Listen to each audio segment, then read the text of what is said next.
We've seen you guys mixing up the power play a bunch, and you've talked about the personnel on it, but you guys got that goal at home the other night with 5 forwards on the power play. Can you take us through that decision and how that's been going? So I'm sure you've seen a whole bunch of these box scores. I'll let you take that.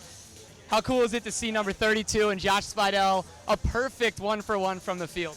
You know, you like that? You like that? Yeah. Joel Hofer's a guy who's won a World Junior Championship. He was the most outstanding goalie in that tournament a couple years ago. A really, really talented young goalie. He looked great. He looked comfortable. He looked confident. And for the St. Louis Blues organization, he brings a lot of promise. And at just 20 years old, he's got a long professional career ahead of him. You can't see from my breath.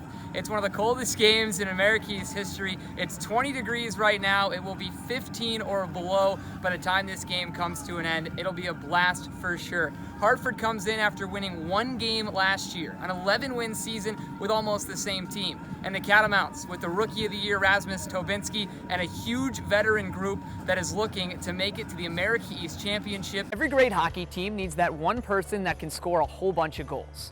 For the 1967 Clinton Comets, it was Borden Smith.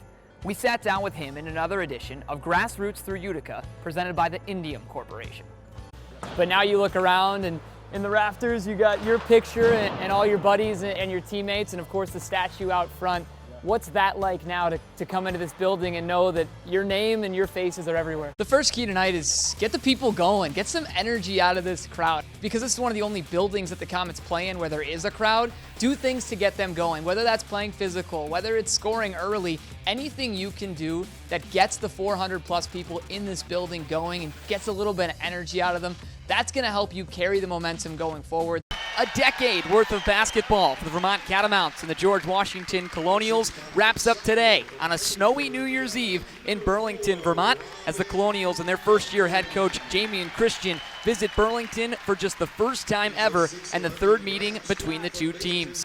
Happy New Year, everyone, and welcome to Patrick Gymnasium, a sellout crowd for a New Year's Eve matinee between the Catamounts and the Colonials. Ethan O'Day alongside Michael Lehr here, and the Catamounts and the Colonials both just had a really long break. The Christmas break had a chance to go home and spend some time with their families, but now they're gearing up and ready to go for the second half. Welcome back here to Burlington as the Vermont Catamounts right now hold a 3-point edge over the team that has won more consecutive games than any team in the nation. I'm Michael Lehr, he's Rob Ryan. And Rob, the question's simple right now. What do the Catamounts need to do to pull off this upset? Hey everybody, welcome to the Bagel Place on Williston Road. We are here with the women's hockey coaching staff who has a huge week this week. We're going to get to meet them and find out a little bit more about each of them as well. So first we have Jim Plumer, Jess Kazumi, and Alex Gettins all around us here at the Bagel Place. I'm going to have each of you guys start off by introducing yourselves and tell us how you ended up at UVM, but also what your favorite bagel is or what you would order here at the Bagel Place.